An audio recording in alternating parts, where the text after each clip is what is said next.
Like many people, I bought the Efoldi Lite because it's so portable. But it's definitely less stable than my four-wheel scooter.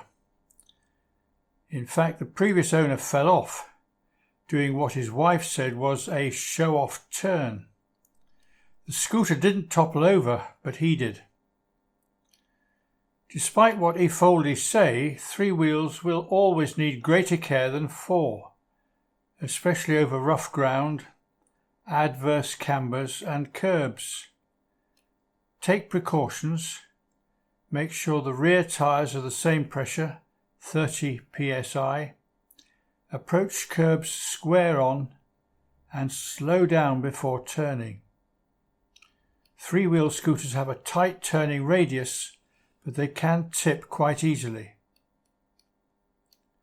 Children's bikes can be fitted with stabilisers as they get used to riding. I've tried to make the same for the Efoldi Lite and it's given me added confidence. Using these measurements, my stabiliser wheels sit about 25mm or 1 inch above level ground, but prevent the scooter from tipping too far.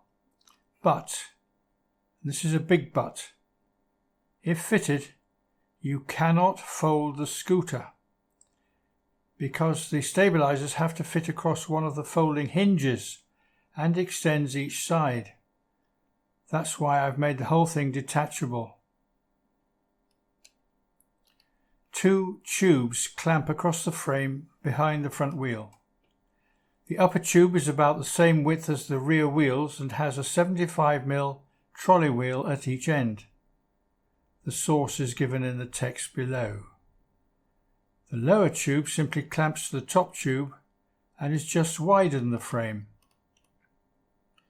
The two tubes are joined by M8 bolts with nuts. I use some scrap aluminium curtain rail.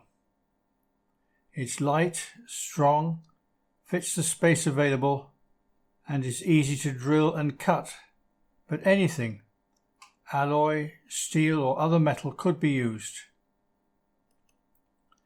The frame is 40mm tall at the point the two tubes clamp, so the length of the two M8 bolts will need to be 40mm plus, twice the height of your tubing, plus 10mm for the top nut.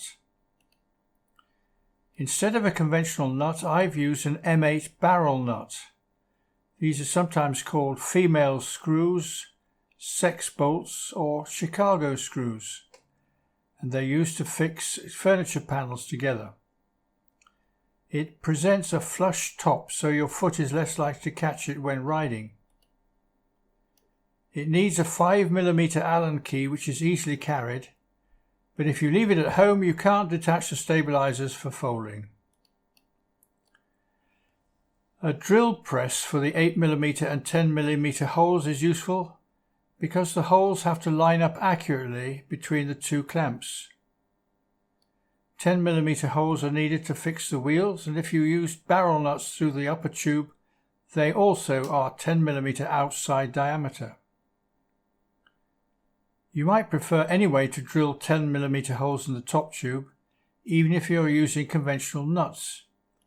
It makes bolting the stabilisers in position far easier, and the less time I'm scrabbling on the ground, the happier I am.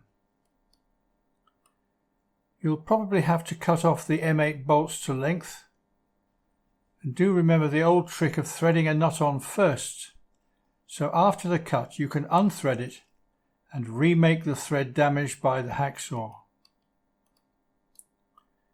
This final diagram shows the measurements that worked for me, using the aluminium curtain rail for the two tubes.